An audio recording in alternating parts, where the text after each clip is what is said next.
Hey, what's going on, everybody? Welcome to the Get the Bag podcast. I am your host, Claudia Castro. Got my co-host, Tim Park. What up, First fam? episode of the year. Happy New Year to everyone. I hope everyone had a great New Year celebration. But we're in 2024. Crazy. I was just I think we're just having a conversation. It's like I'm ready for 2025. I feel like this year's already Mm-hmm. gone by. That's just kind of how quickly it goes. But we have a really exciting episode for you guys today, a special guest.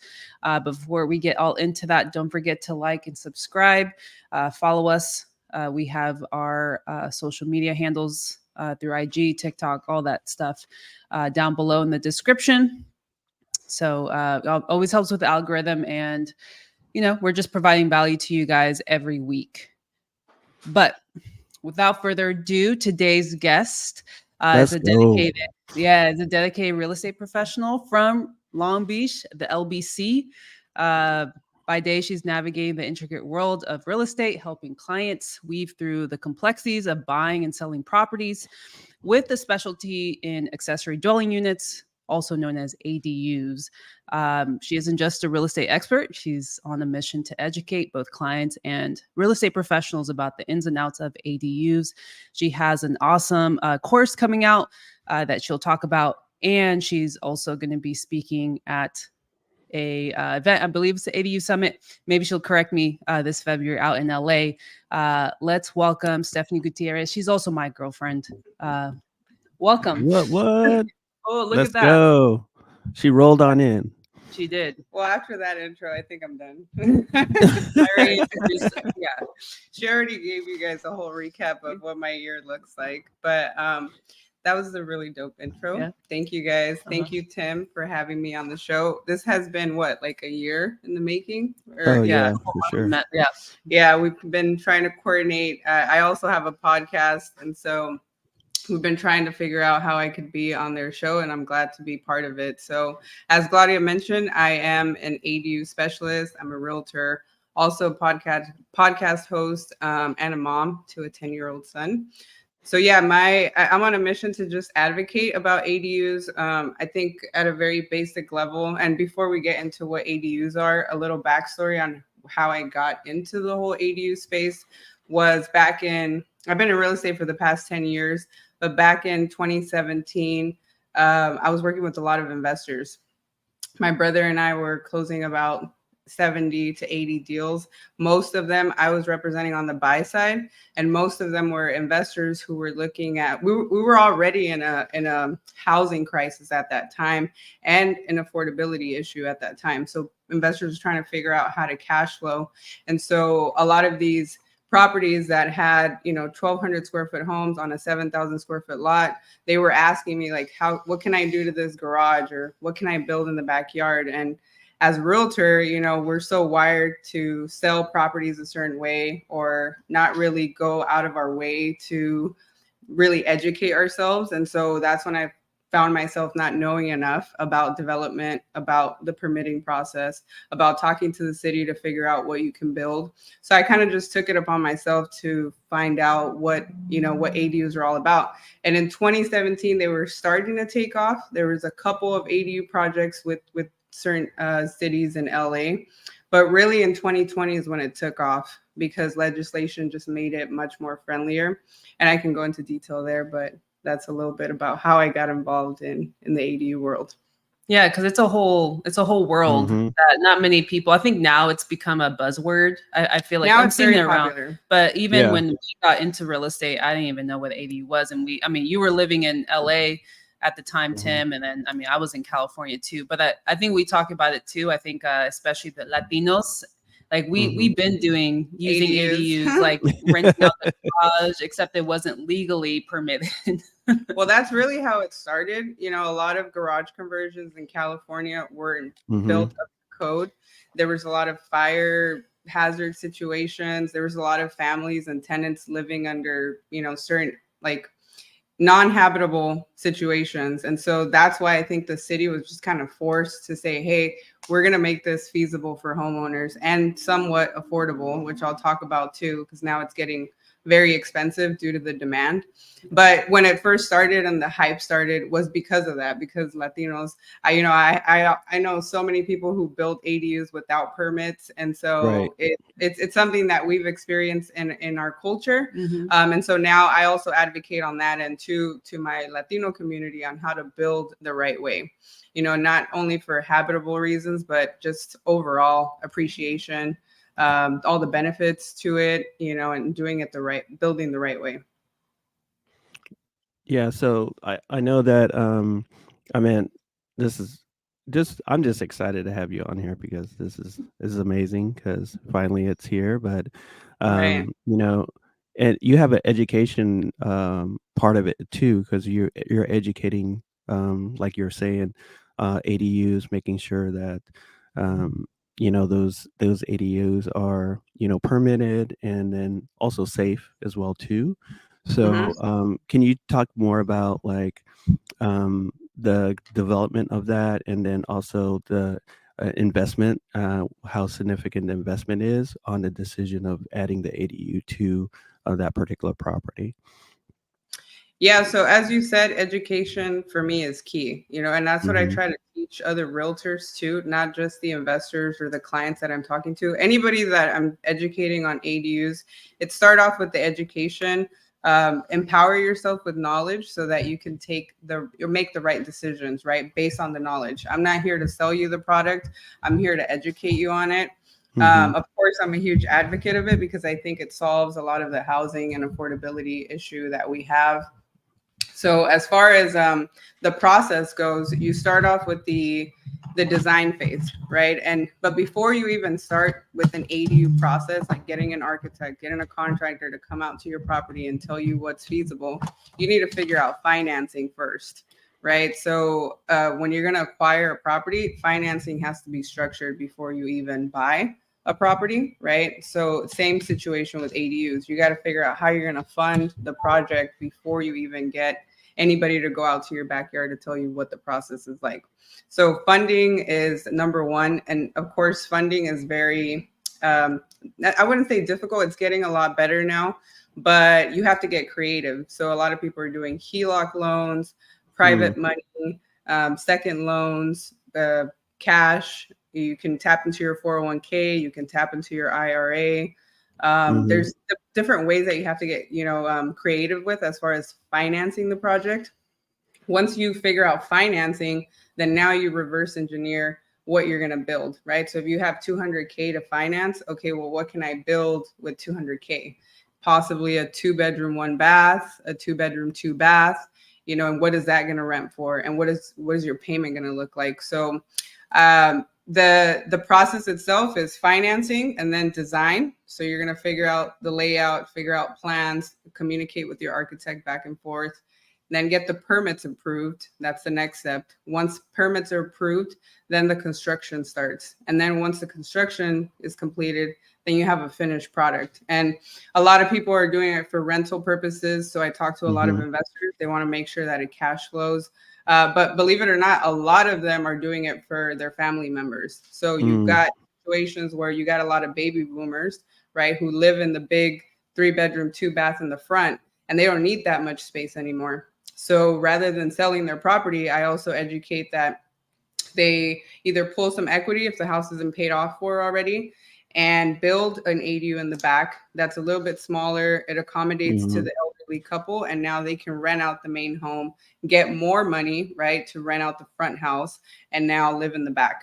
Less maintenance for the elderly. And you still have somewhat of a co-living space. It's also more cost effective to have them live in the ADU than to pay for living assistance, right? I had a client who was like, I can't pay $8,000 a month, right, to pay for my mom to be in assisted living.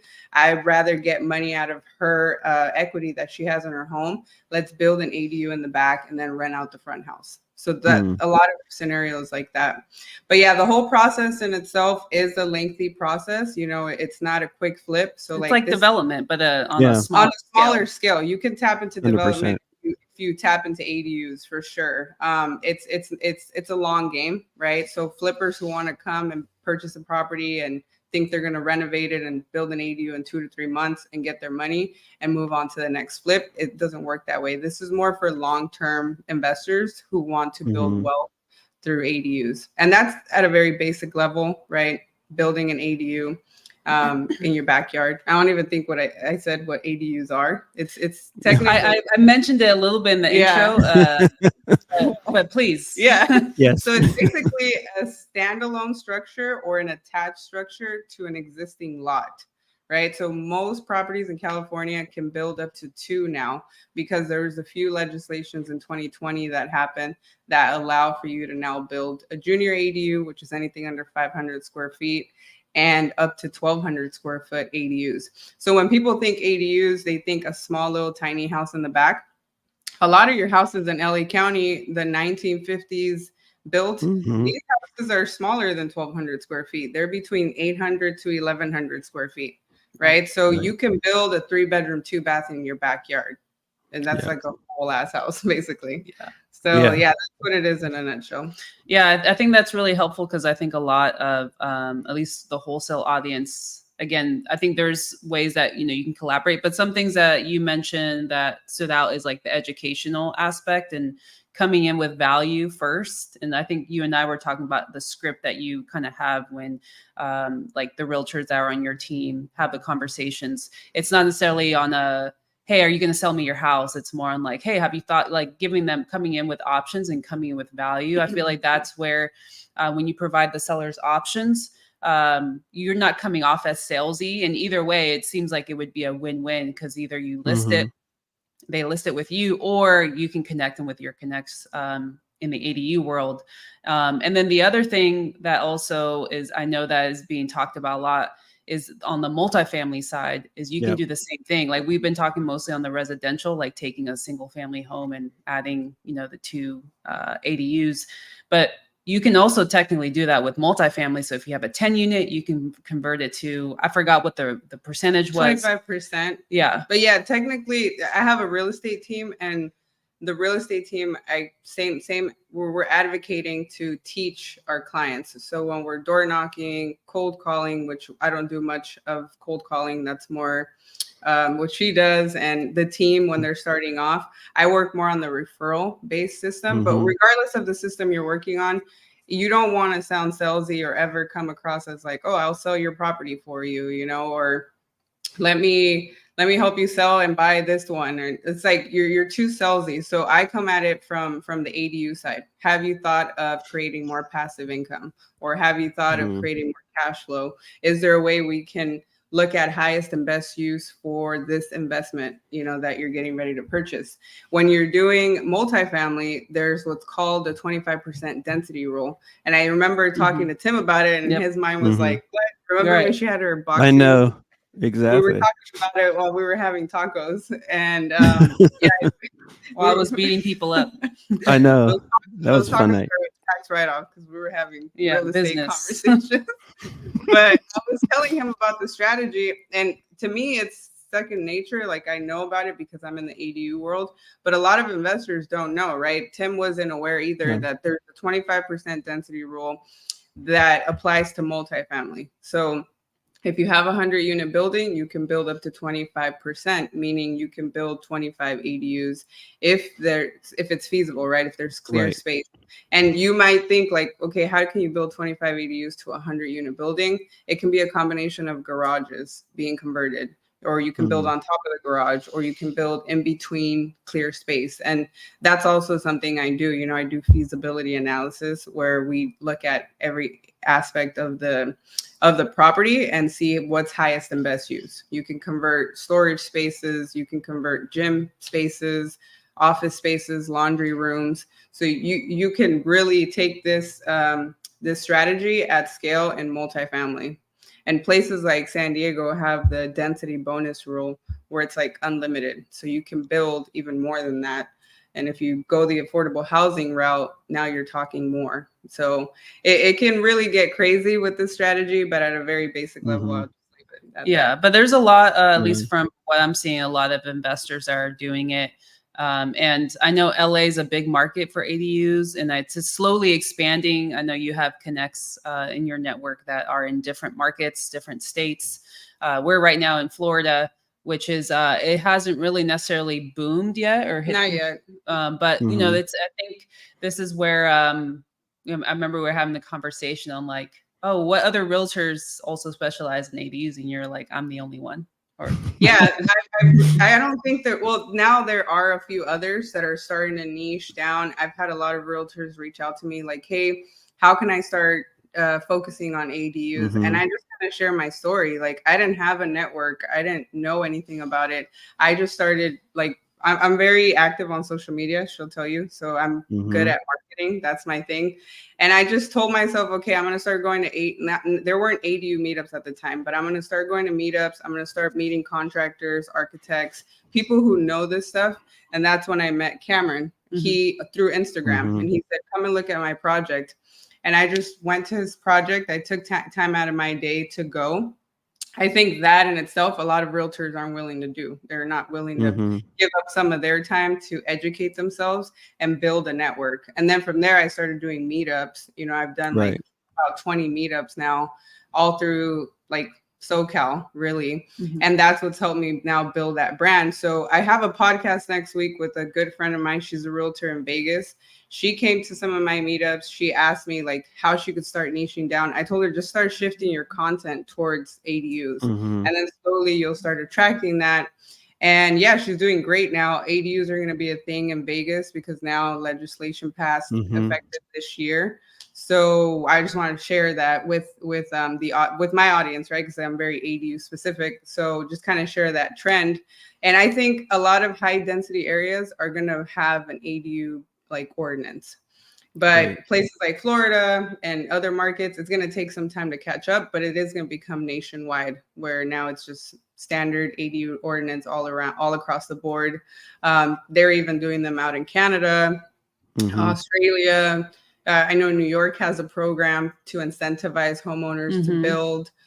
Colorado's big on ADUs. You ever seen Portland too? Portland is kind of where it started. So I'm speaking at the ADU Academy, which started in Portland because Cole Peterson, who does that event, started out there, and they're doing the first one in LA. So I'm going to get to speak there and teach the real estate portion of it.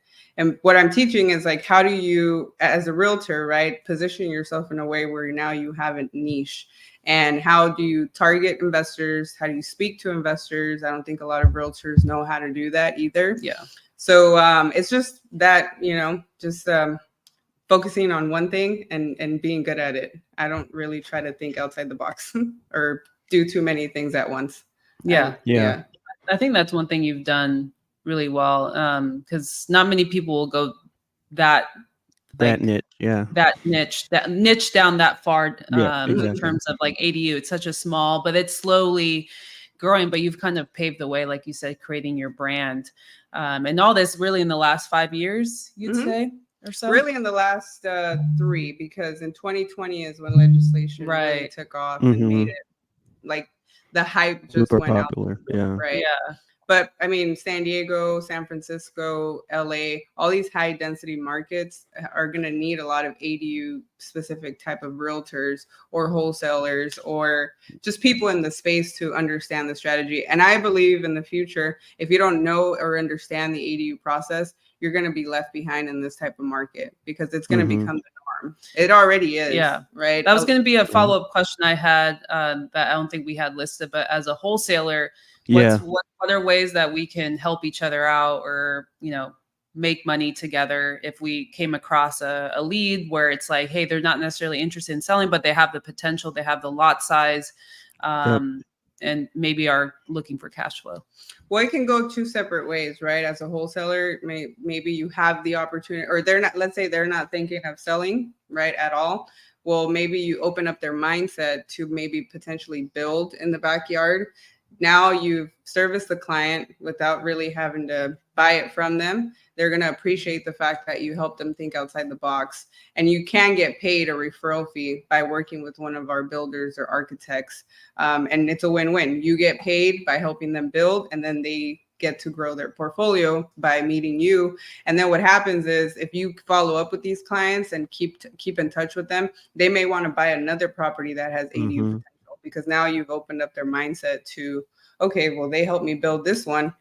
Let's go buy another property and rinse and repeat the process. So that's one way that it can go. The other way is, yes, they do want to buy it. So you buy you wholesale it to somebody else, but when you're going to wholesale it to the buyer, you want to frame it in a way where you've already kind of done your due diligence on what can be built. So, I talk to a lot of, not a lot of wholesalers, but when deals do come my way that are off market, my first question is, what's the zoning? What can be built on it? So that way, when I do pitch it to another wholesaler or the end buyer, it's like, hey, here's the price, and then here's what you can build. Now you can probably have a little bit more wiggle room on that spread, or, just the negotiating terms, because you can turn this SFR into a triplex by building 2 units.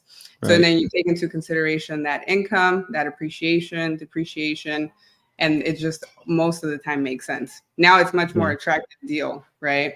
So the one thing that I think I like about that too is because with as a wholesaler, you have to have more kind of tools on your tool belt, right? Not just a one trick pony, just cash offer. You have to provide value to the seller, and this is another way to provide value to the seller because you're thinking outside the box. Not just like for creative financing, but for a solution for them to add value to their appreciation to their value or to their property, right? So I think that is like super important. What are some of the, I think, I guess difficulties or like challenges that you have with the ADU space in regards to that, like? So I would say the two biggest ones is financing, which is getting a lot better. Fannie Mae and Freddie Mac have made some adjustments to their financing, but there still isn't like a go-to ADU financing program. So I would say financing is a hurdle, but people are starting to figure out how to get creative with it. And the second one would be working with the city. You have to have a lot of patience because you're educating the city too. So you kind of know, you have to know what you're talking about when you're dealing with the city, which is why you should vet the right person who's going to work with you.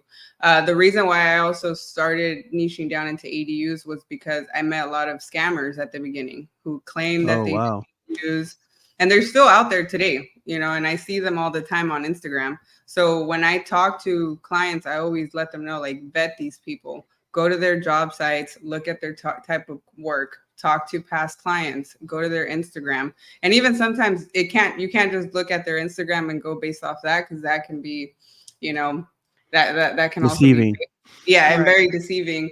But just do a right job at vetting people. And usually that's by word of mouth. So that's why I kept doing the meetups, because that was the easiest way to filter people out if they were really about what they said they were or they weren't, right? Because the ADU world very small. Everybody vets everybody.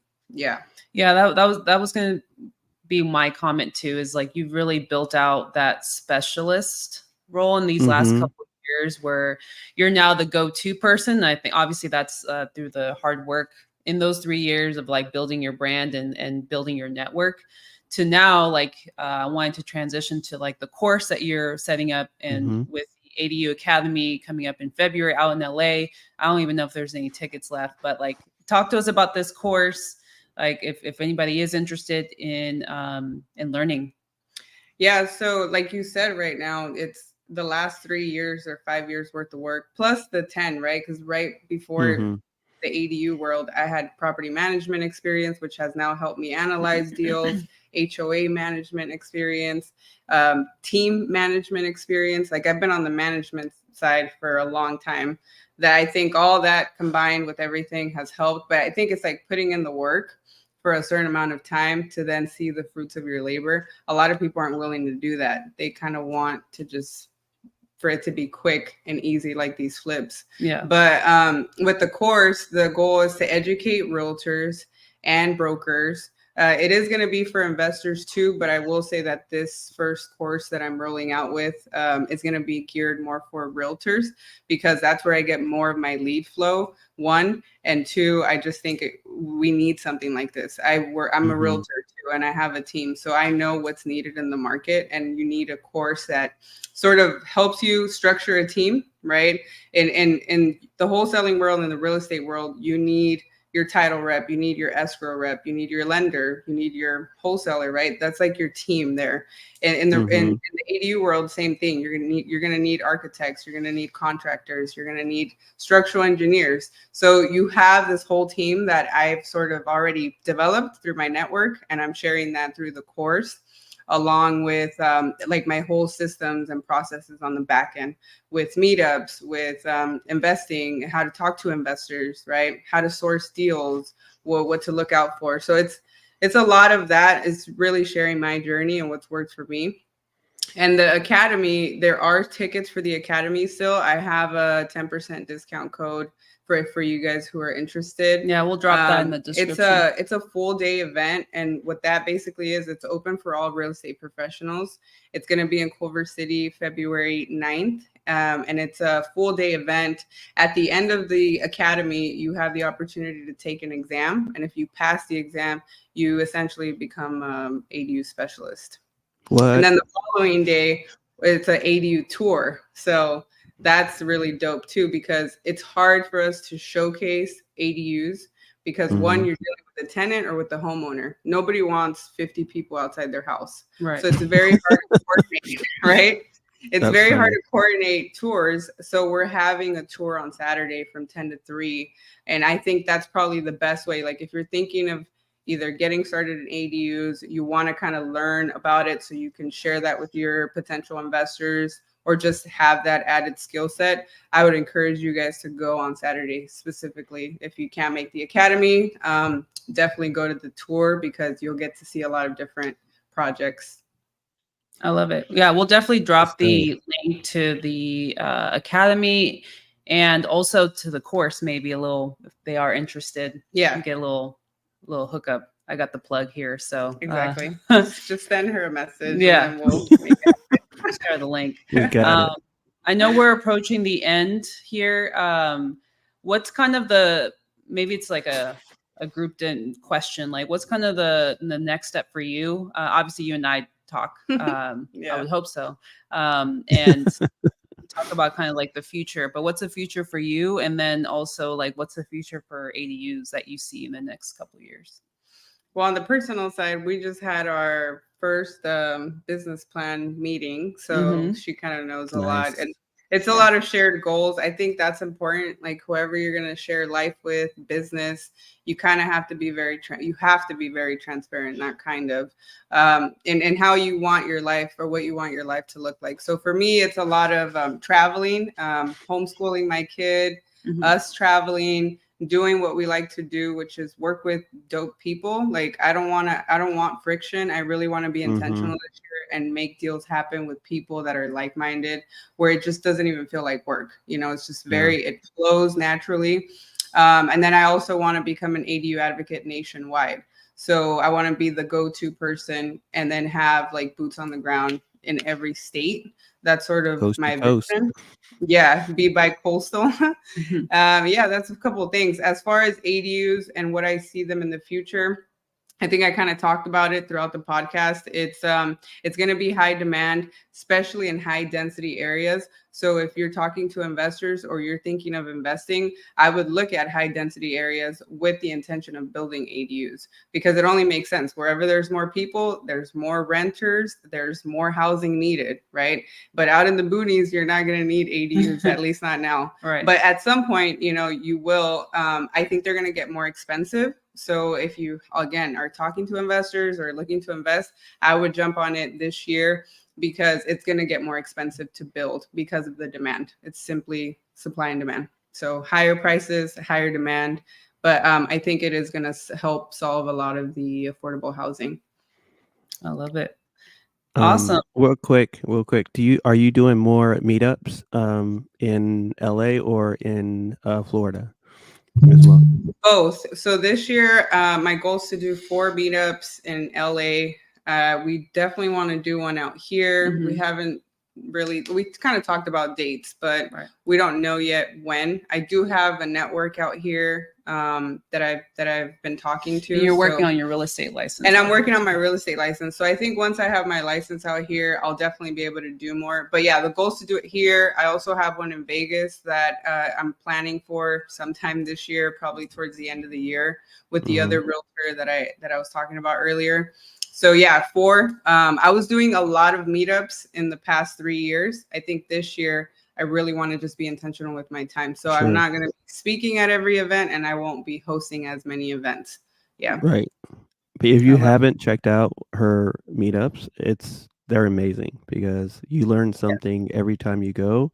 And she has a panel or a guest come and talking about financing or anything that's pertaining to the ADU process.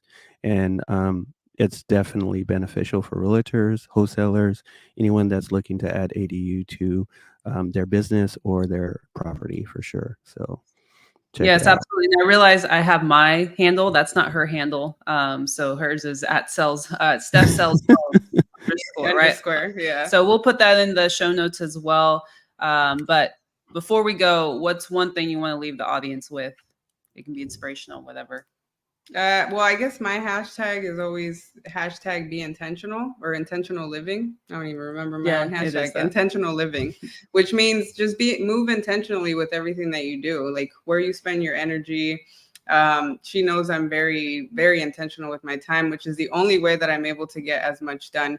And I do work a lot, but I also have a lot of freedom of time because I'm very intentional with my time and my energy. So that includes people, places, thoughts, everything. Be intentional. Just, yeah. I love it. Cool. That's well, awesome. Thank you so much for joining. Yeah, I think it was super informative, super helpful. If you guys found value, make sure you reach out to Stephanie. If you have any additional questions, drop them in the chat. We'll be back next week with a great way to start the year. Hope you guys have a great rest of your week, and catch you on the next one. All right. Peace.